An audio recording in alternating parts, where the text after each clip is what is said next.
जय हिंद दोस्तों, फिर से आपका स्वागत है हमारे विजन आईएएस के पीटी 365 सीरीज़ में। इसमें लोग इकोनॉमी कर रहे हैं और या इस पूरे सीरीज़ का लास्ट वीडियो होगा और इसमें हम लोग या पूरा वो कंप्लीट करने वाले हैं। तो हम लोगों ने कई सारे वीडियोज़ इसके बना चुके हैं, तो आप लोग अगर नहीं देखें तो लिंक में डिस्क्रिप्शन बॉक्स में डाल दूंगा प्लेलिस्ट का, आप लोग जाइए से चेक कीजिए। इसी के साथ हम लोगों ने पॉलिटिक पूरा किया हुआ है, विजन आईएएस का पीटी 365 ही पॉलिटिक पूरा कंप्लीट किया हुआ है और इसके मास्टर वीडियोज़ भी हम लोगों ने पब्लिश किए हुए हैं, तो आप लोग उसे भी देखिए। और उसी के साथ हम लोग इन्वायरमेंट कर रहे हैं, उसे देखिए। वाजीराम एंड रवि के करंट अफेयर भी हम लोग कर रहे हैं, 6 मंथ कंपटीशन जो वो प्रोवाइड करते हैं उसका करना है, तो आप लोग उसे भी देखिए। आपसे बस ये अनुरोध है कि अगर आप लोग हमारे चैनल पर नए हैं और अभी तक हमारे चैनल को सब्सक्राइब नहीं किया तो प्लीज़ प्लीज़ प्लीज़ इसे सब्सक्राइब करके हमें सपोर्ट करें, क्योंकि आपके सपोर्ट की हमें बहुत आवश्यकता पड़ती है और इसी से हम और प्रोत्साहित होकर आपके लिए अच्छे अच्छे वीडियो बना कर लाते हैं। आपको मैं श्योर कर दूं कि इस चैनल पर आपको यूपीएससी से रिलेटेड काफ़ी सारा करंट अफेयर कंटेंट आपको मिलेगा, जो कि एग्जाम पॉइंट ऑफ व्यू से आपके लिए बहुत इंपॉर्टेंट रहेगा। तो बस आप वीडियो को ज़्यादा से ज़्यादा शेयर करें, देखते रहें। जितना ज़्यादा रिवाइज कीजिएगा उतना ही अच्छा आपके लिए रहेगा और उतना ही आप लोग सहज महसूस कीजिएगा अपने आप को एग्ज़ाम टाइम पे। तो आइए शुरू करते हैं आज का हमारा टॉपिक, जहाँ हम लोगों ने पिछले वीडियो लेक्चर में छोड़ा था वहीं से आज हम लोग इसे शुरू करने वाले हैं। तो हम लोगों ने पिछले वीडियो लेक्चर में यहीं तक किया था, फिर आज शुरू करने वाले हैं medical and wellness tourism. News में क्यों था? तो ministry of home affairs recently notified the creation of a new category of Ayush visa for the foreign national for treatment under Ayush system of medicine. More about the news में क्या? तो a new chapter that is Ayush visa has been incorporated under the medical visa for the visa manual 2019. We deal with the treatment under the Indian system of medicine. This will boost medical value travel in India and strengthen our endeavor to make India traditional medicine a global phenomenon. Ayush is an acronym for Ayurveda, Yoga and naturopathy, Unani, Sindh and homeopathy. However, it also includes other traditional and non-conventional health care system under a SOVA, RIGPA, etc. About medical and wellness tourism. The medical tourism is a term used to describe the rapid growing practice of traveling across the international border to seek healthcare services. Wellness tourism is a travel associated with maintaining or enhancing one's well-being.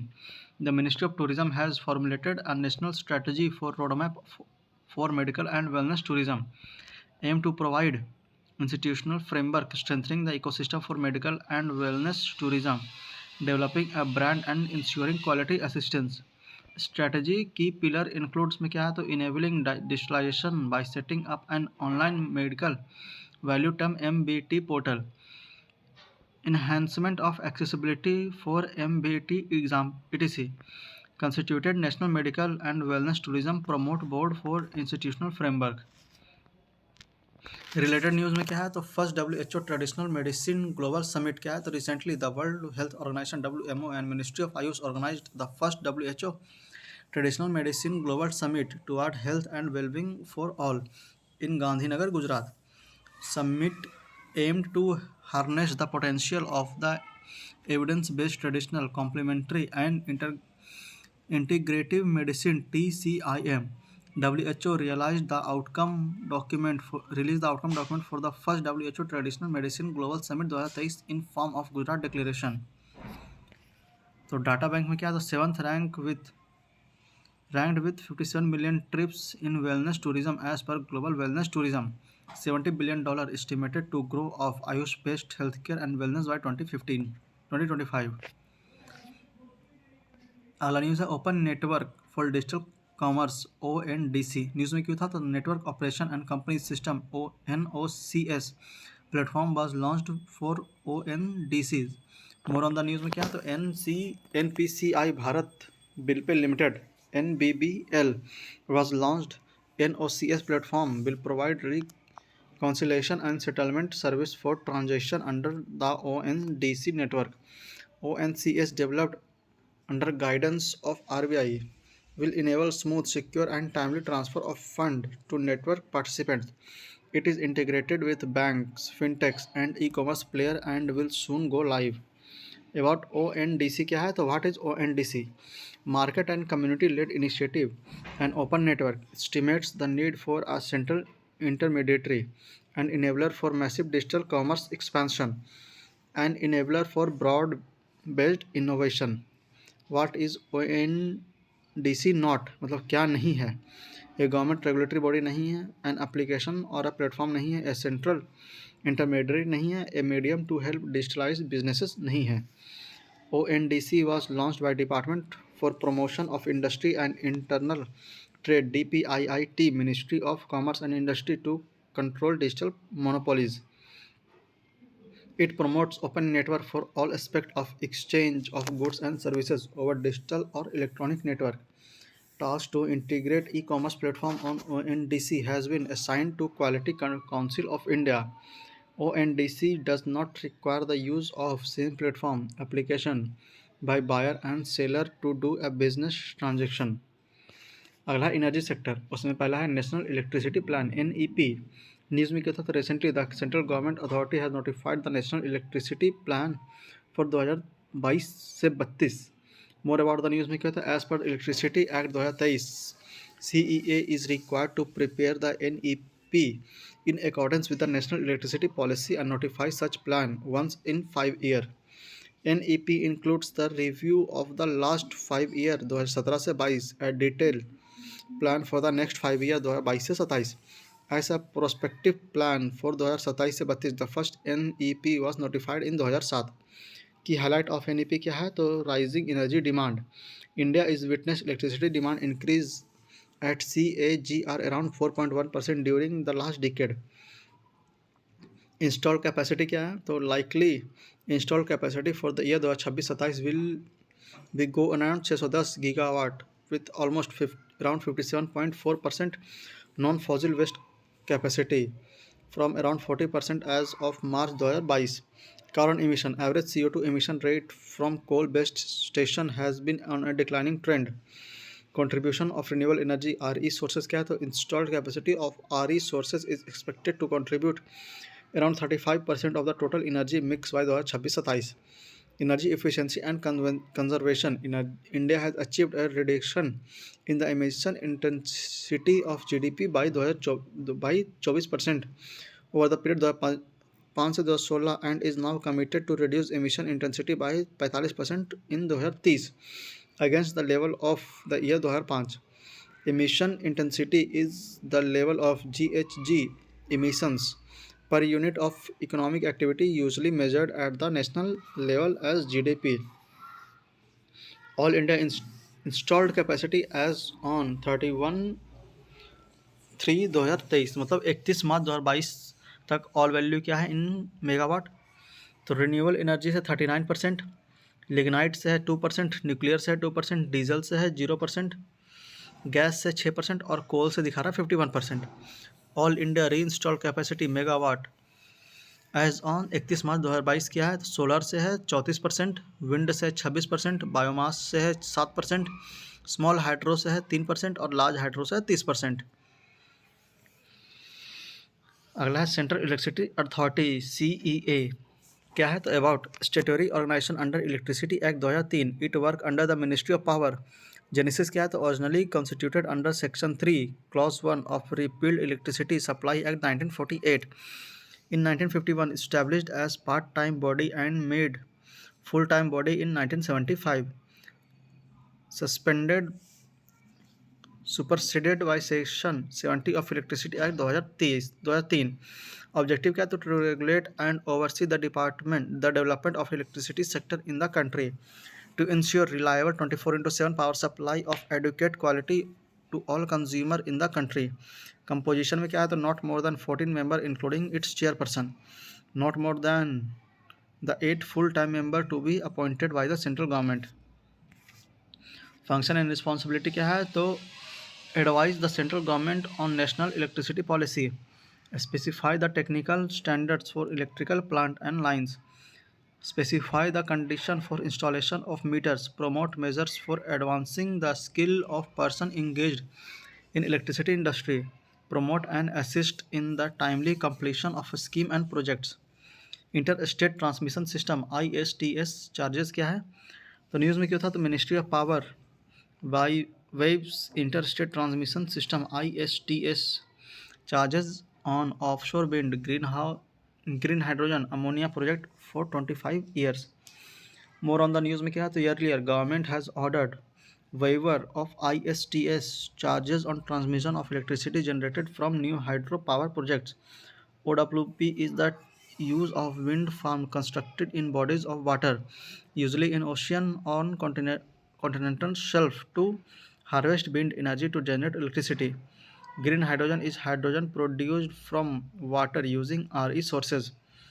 Green ammonia is a derivative of green hydrogen and is used as energy in transport and storage vector, shipping fuel and as a fertilizer. की decision क्या है?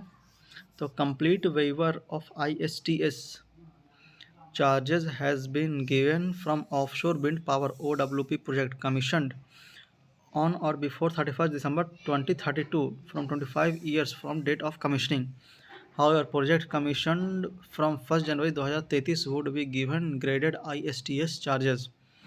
Complete waiver for green hydrogen, green ammonia production unit using renewable energy RE off pumped or battery storage system or any hybrid combination. Project commissioned on or before 31st December 2030 will be eligible for this waiver. Project after December 31, 2030 will attract graded transmission charges thereafter. पहला अब है other initiative in the power sector में कौन कौन सा initiative है? पहला financial initiative to states for reform in the power sector. Ministry of Finance has allowed states additional borrowing ranging from 0.25% to 0.5% of the gross state domestic product GSDP annually in lieu of reform in the power sector. यहाँ पे mandatory reform for fulfilling the eligibility of the states क्या क्या है chart है देखते कौन कौन सा. पहला progressive assumption of responsibility for losses of public sector discom by the state government. अगला है transparency in the reporting of financial affair of power sector. Next है timely rendition of financial and energy account and timely audit. अगला compliance with the legal and regulatory requirements. The initiative was announced in Union Budget 2021-22 for a 4-year period from 2021-22 to 2024-25. अगला है market coupling. The Union Ministry of Power has directed the Central Electricity Regulatory Commission CERC to initiate the process of market coupling of power exchange in order to have uniform prices across multiple exchange. Market coupling refers to the forming of a single power trading entity owned by the government. Under it, buy and sell bid from all power exchange in the country will be aggregated and matched to discover a uniform power price or market clearing price MCP. At present, MCP are different in 3 power exchange that India has. क्या है? तो India energy exchange limited IEX, power exchange India limited PXIL and Hindustan Power Exchange Limited HPX. IEX currently enjoys a monopoly status with almost 90% share in the electricity market. Market coupling will pave the way for one nation, one grid, one frequency, one price framework by implementing the market-based economic dispatch MBED mechanism. MBED mechanism envisages centralized schedule for dispatching the entire yearly consumption of electricity, both at the interstate and intra-state levels. अगला है electricity right of consumer amendment rule 2023. Central government amended electricity right of consumer rule 2020 which was notified by the government to provide reliable service and quality electricity to consumer. Rules seek to ensure that क्या होगा तो new electricity connection refund and other services are given in time bound manner. Willful disregard for consumer rights result in levying of penalties of service provider and payment of compensation to consumers. Ministry of Power has now introduced Electricity Right of Consumer Amendment Rule 2023 to bring following changes. कौन कौन सा changes है देख लेते हैं. यहाँ पे changes है और अबाउट है. तो पहला introduction of time of day TOD tariff. उसमें है rather than being charged for electricity at the same rate at all time of the day, price for electricity will vary according to the time of the day. Power tariff to be 20% less during solar hour during the 8 hour in a day as specified by State Electricity Authority Regulatory Commission, 10 to 20% higher during peak hour. It will enable consumer to reduce electricity bill and will help power system to use resources more efficiently. Amendment made in smart metering provision. इसमें post installation of a smart meter no panel charges will be imposed on a consumer based on maximum demand recorded by a smart meter for the period before installation date. अगला high price day ahead market and surplus power portal push up portal इसमें क्या है तो push up portal was launch by ministry of power to ensure greater availability of power during peak demand season. Power distribution companies discom will be able to indicate their surplus power in block time days month on portal. This discom who need power will be able to requisition the surplus power. This will reduce the fixed cost burden on discom and enable the available generation capacity to be utilized.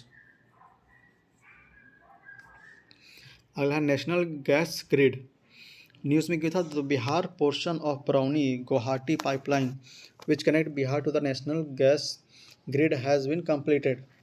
About national gas क्या है तो natural gas is a mixture of gas which are rich in hydrocarbon consisting of methane, nitrogen, carbon dioxide, etc.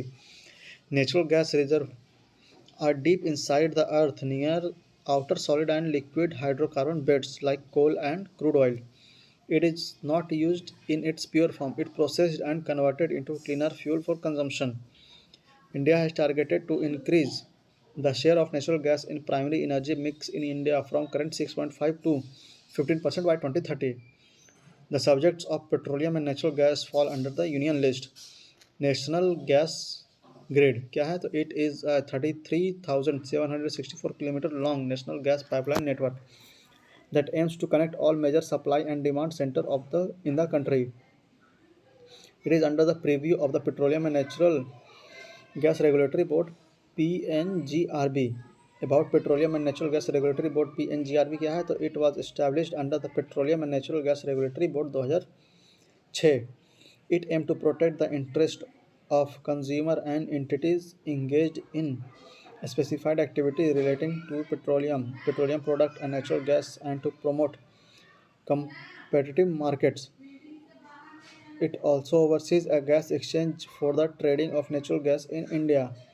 It is the authority to grant authorization to the entities for the development of cities gas distribution (CGD) network in geographical areas gas.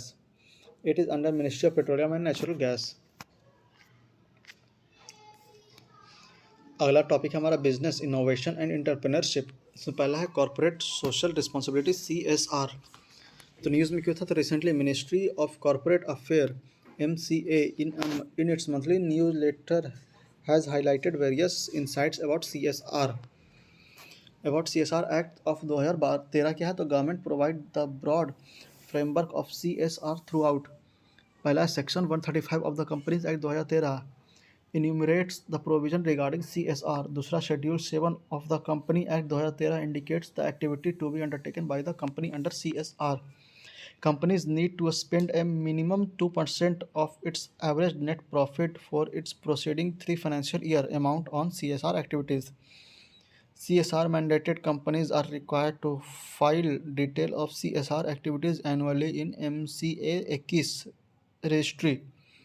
Non-compliance of CSR provisions has been notified as a civil wrong WEF from 22 January 2021. Contribution to following funds shall be admissible as CSR expenditure: Swachh Bharat Kosh, Clean Ganga Fund, Prime Minister National Relief Fund PMNRF, PM Citizen Assistance and Relief in Emergency Situation Fund PM Care Fund. Company CSR policy amendment rule 2021 क्या है तो impact assessment by an independent agency for companies spending rupees 10 crore or more in the 3 immediately preceding financial year under CSR. Mandatory transfer of unspent CSR amount is required. Administrative overhead shall not exceed 5% of total CSR expenditure of the company for the financial year. Ongoing project means a multi-year project shall not exceed 3 years, excluding the financial year in which it was commenced.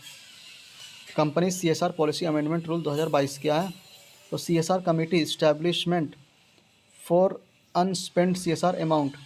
CSR of Cost of social impact assessment, which can be considered as CSR spending, cannot be greater than 2% of all CSR expenditure for the applicable financial year of rupees 50 lakh, whichever is higher.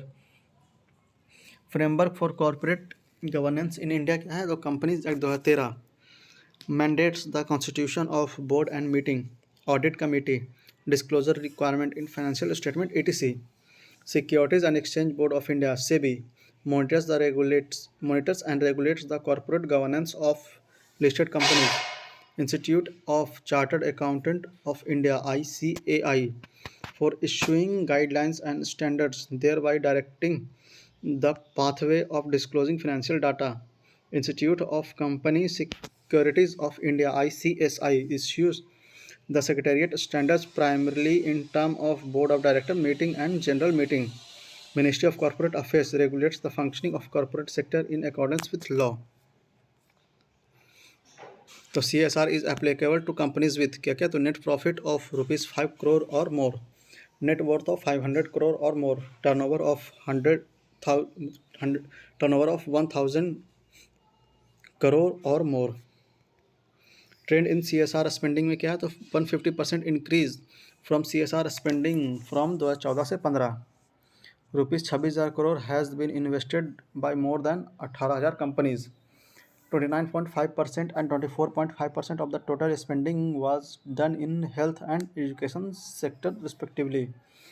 Doubling of spending in the environment sector due to Indian global climate commitments.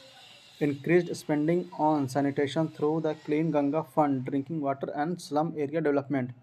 Less than 0.1% spending towards technology incorporated since the inception of CSR. अगला है Indian companies on international financial service centre IFSC. News में क्या था तो recently the finance minister said that Indian companies can list directly और international financial services centre IFSC.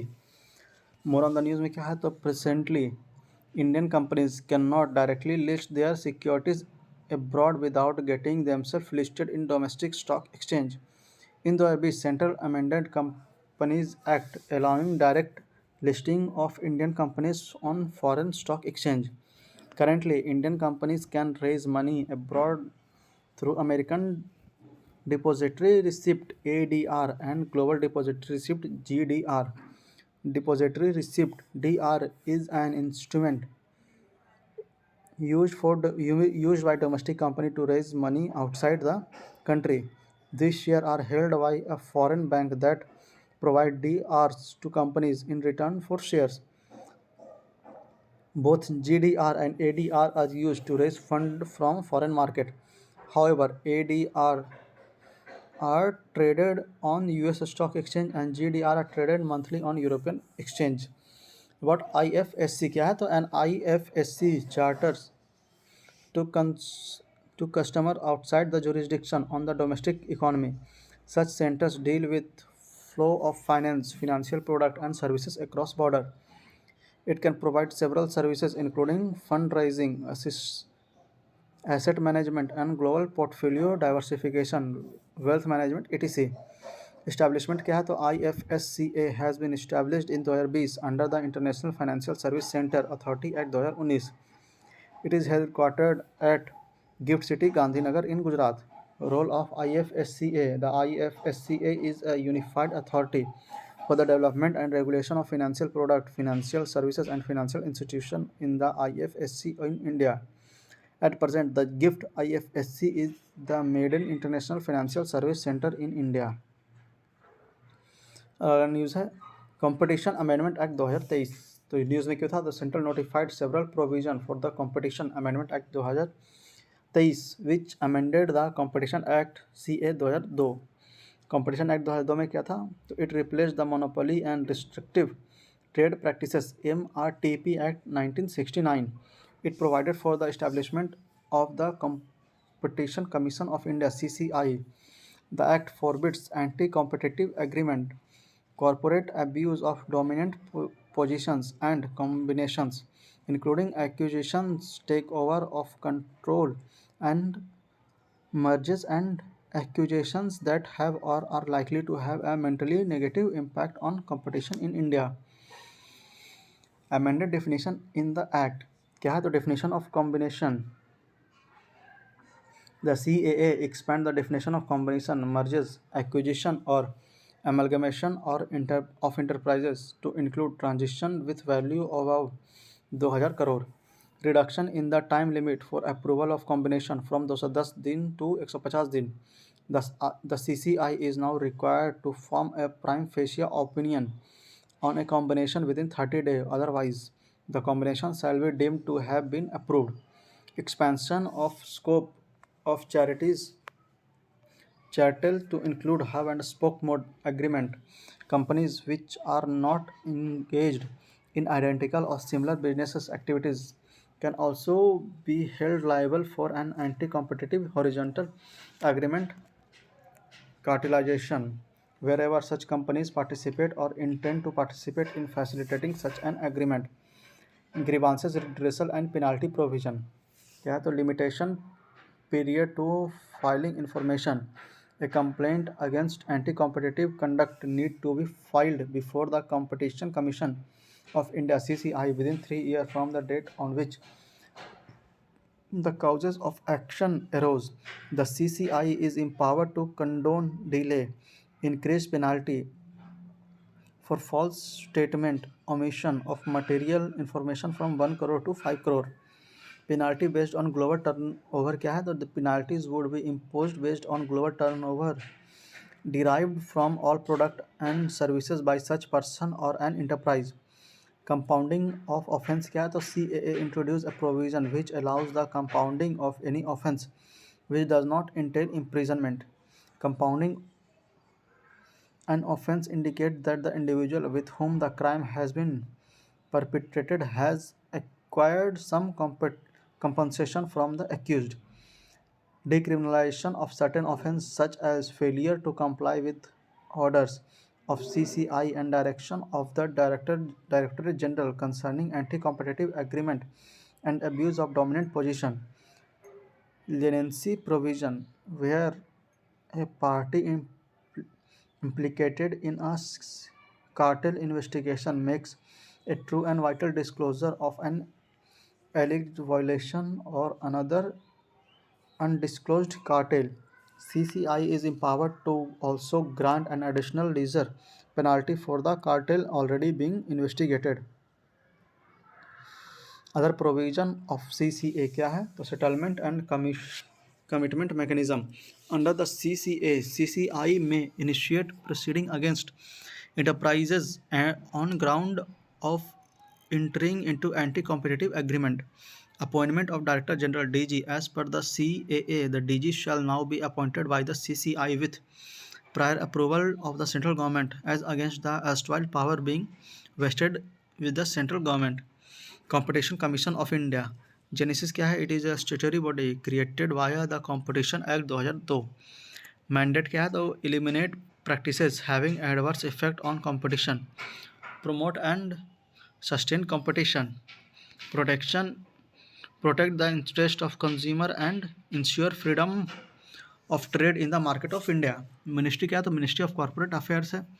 Composition में क्या था chairperson and at least two maximum 6 other member to be appointed by the central government. Term of office of chairperson and member is 5 years और the age of 65 years whichever is earlier. They are eligible for reappointment. Power क्या है the commission can inquire into certain agreements combination and dominant position of enterprise. It can regulate its own procedure and amend its order to rectify any mistake. Failure to follow commission order or direction can result in fine or imprisonment. International Competition Network. The CCI became a member of the steering group of the ICN for the first time. CCI membership will be for 2 years. The ICN is a specialized yet informal network of 140 competition authorities. The ICN mission is to advocate the adoption of superior standard and procedure in competition policy around the world. It is guided by its apex body, steering group of 18 members. अगला है जन विश्वास amendment of provision act 2023। News में क्यों था? तो recently the जन विश्वास amendment of provision bill 2023 revised the president assistant assent the act aim to give a boost to ease of living and ease of doing business। की highlight of the act क्या है? तो decriminalizes 183 provision across 42 laws administered by 19 ministries and departments, converts several fines into penalties, implying that judicial prosecution is not necessary to administer punishment, removes all of offences and penalties under the Indian Post Office Act 1898, periodic revision, 10% increase of the minimum amount every 3 year, or fines and penalties for various offence in a specified act, changes in grievances redress and appellate mechanism, and appointment of one or more adjudicating officers to determining penalties under acts such as the Cinematograph Act 1952, Environment Protection Act 1986, Merchant Shipping Act 1958 etc। Transfer pricing news में क्यों था? तो supreme court Altered the approach of resolving transfer pricing dispute in India. More in the news क्या है? तो supreme court set aside an earlier Karnataka high court ruling which held that in transfer pricing matter the determination of the arm's length price ALP by the income tax appellate tribunal ITAT is final and cannot be subject to judicial scrutiny। In India, transfer pricing and ALP provision can contain in chapter 10 of the income tax act 1961, and arm's length price is determined by the assessing officer। The apex court now held that any ALP determined outside the preview of relevant transferring price TP provision in the Income Tax Act can be considered as perceived unjust, and in such cases decision of the tribunal is not final। In such cases, both the Indian Revenue Authorities IRA as well as taxpayer can approach a HC after a decision by the ITAT। The Supreme Court ruling has restored TP issues to the some pedestal as other tax issues in India। About ITAT क्या है? तो ITAT is a quasi-judicial institution set up in 1941। It specializes in dealing with appeals under the Direct Tax Act। The order passed by the ITAT are final, and appeal lies to the higher court only if a sustainable question of law arises for determination, starting with 3 benches at Delhi, Kolkata, and Mumbai. The number of benches has progressively increased, and the personality ITAT has 63 benches in 27 different stations। About transfer pricing क्या है? तो transfer pricing is an accounting practice that allows for the establishment of price for the goods and service exchanged between divisions, subordinates, subsidiaries, or affiliates that are part of larger enterprise। Usually, company use transfer pricing to reduce the overall tax burden of the parent company। This is done by changing a higher price to subsidiaries in high tax countries, reducing profit, while exchanging a low price, increasing profit for subsidiaries in low tax countries। About arm's length principle ALP क्या है? It means that the price of a company paid to purchase goods or services from a related company entity should be the same as if the two entities were unrelated, known as arm's length price। There should be no price adjustment or special condition for the transition supply because the parties are related legal entities। Its objective is to avoid the erosion of tax base or the transfer of profit to low tax jurisdiction। Arms length transaction क्या है? तो ABC INC USA में company, फिर ABC INC the Netherland भी एक company है। It the price agreed between them is a fair value then it is arm length. मतलब दोनों के बीच में प्राइस वैल्यू अगर फेयर है तो वह आर्म लेंथ के अंदर आ जाएगा। अगला global innovation index GII 2023। News में क्यों है? तो India maintained 40th rank in the recently released GII 2023 by the World Intellectual Property Organization WIPO about GII क्या है, तो GII is a reliable tool for governments across the world to assess the innovation-led social and economic changes in their respective countries. It is co-published annually by Cornell University, INSEAD Business School and WIPO. की finding क्या है, तो for the 13th consecutive year Switzerland rank first in the GII. Status of innovation in India क्या है, तो India leads the lower middle income group and is stable.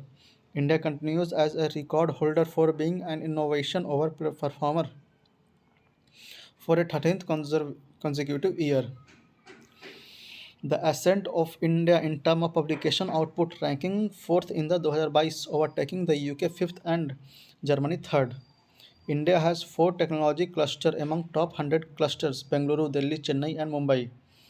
World International Property Organization (WIPO) क्या है, तो genesis क्या है, तो specialised agency of UN established in 1967. Objective क्या है, तो developing a balanced and accessible international intellectual property IP system. Membership क्या है, तो it has 193 member including India. Organisational structure क्या है, तो general assembly and the coordination committee.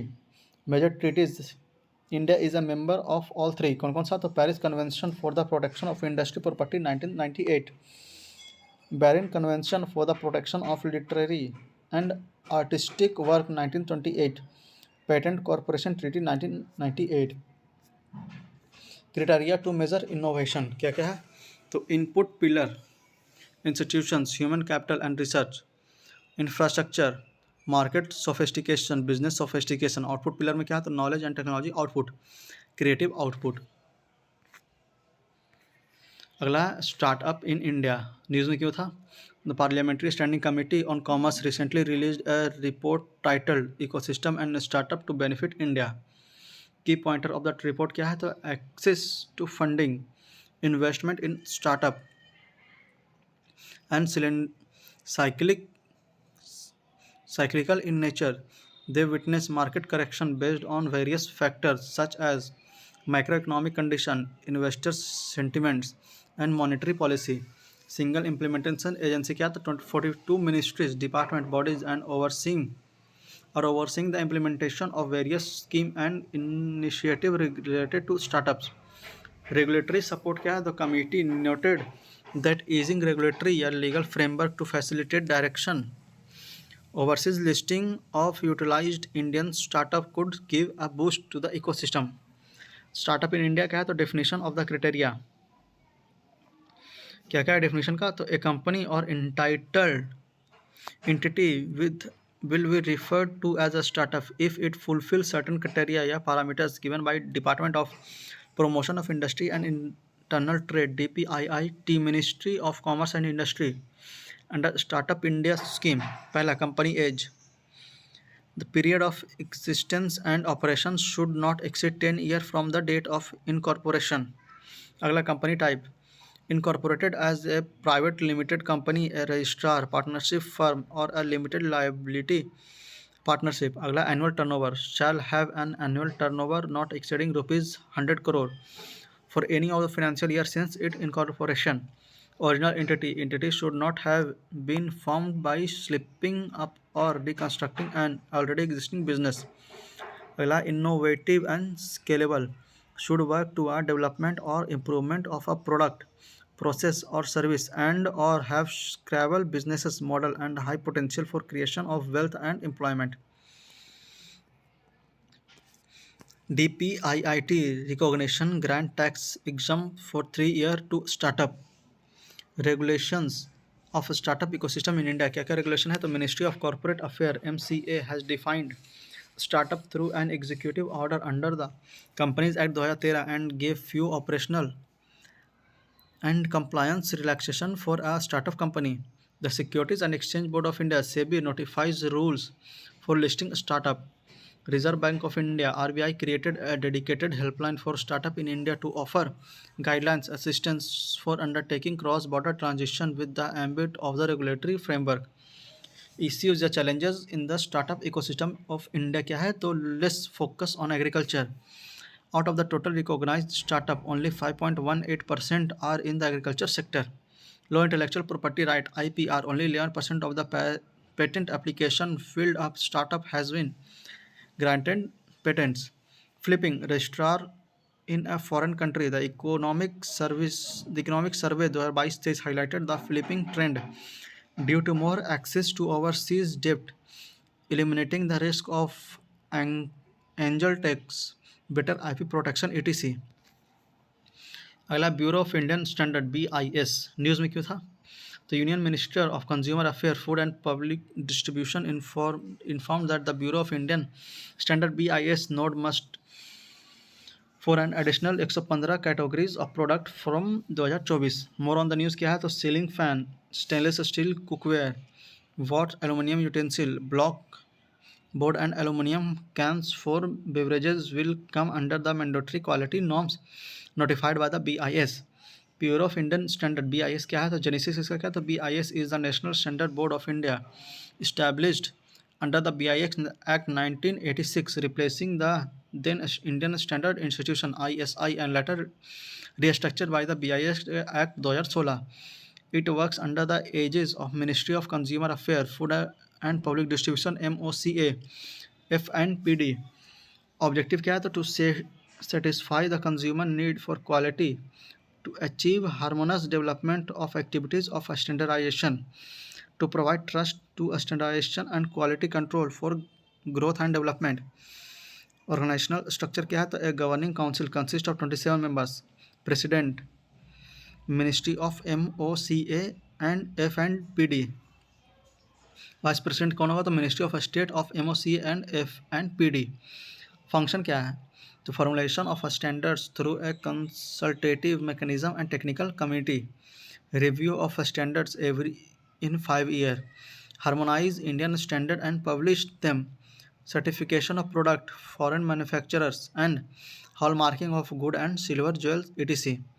Major achievement of BIS क्या है? तो BIS has awarded the product certification voluntary to more than 1000 product in the country. BIS has developed an online consignment portal Manacoline for foreign license through which the conformity to Indian standard can be easily checked. It unveiled the standard National Action Plan 2022 to serve as foundation for standardization in the country. Self-marketing rights of BIS standard mark ISI mark is provided for the manufacturer of a particular product except for a list of 211 products. तो existing product under compulsory certification ISI in India क्या है? तो around 560 product fall under compulsory certification requirement which are clubbed under major heads like कौन कौन सा? तो cement any variety, household electrical goods, food and related product, automobile accessories, medical equipments, steel and iron product, air conditioner and its part, domestic gas stove and pressure cooker, electric and non electric toys etc. अगला different certification mark in India. तो icon for certification mark है, name of certification mark है और detail है. तो ISI mark हम लोग जानते ही हैं, उसका है issued by BIS for consumer durable good electronic item kitchen appliances etc. Next है AG mark issued by directorate of marketing inspection DMI department of agriculture for agriculture commodities and livestock product. अगला BIS hallmark issued by BSI for gold jewellery. Next है वूल mark signifies 100% pure wool. Next is eco mark issued by BIS for environmental friendly product. अगला FPO mark issued by Food Safety and Standard Authority of India FSSAI for food product. अगला है India organic issued by Agriculture and Processed Food Product Export Department Authority for originally framed food products. तो यहाँ पे हमारा ये पूरा book यहाँ पे कंप्लीट होता है. उम्मीद है आपको अब वीडियो सीरीज़ पसंद आया होगा. तो आप लोग कमेंट बॉक्स में जरूर बताएंगे आपको हमारी ये पहल कैसी लगी और आप इससे कितने लाभान्वित हुए. वीडियो को ज़्यादा से ज़्यादा शेयर करें उन लोगों तक जो इस बार का UPSC प्री देने वाले हैं, ताकि वो भी इससे लाभान्वित हो सके और अपने आप को करंट अफेयर में काफ़ी सहज महसूस कर सकें. वीडियो को ज़्यादा से ज़्यादा बार रिवाइज़ करें, प्लेलिस्ट को पूरा देखें और इसके साथ हम लोगों ने पॉलिटी का भी प्लेलिस्ट बनाया हुआ है, उसमें पूरा पॉलिटी कंप्लीट किया हुआ है. फिर हम लोग इन्वायरमेंट पर बना रहे हैं और हम लोग वाजिराम एंड रवि का करंट अफेयर का जो 6 मंथ का कंपाइलेशन बुक आता है उस पर भी हम लोग वीडियो बना रहे हैं, तो आप लोग उसे भी देखें और करंट अफेयर की अपनी तैयारी को और मजबूत करें।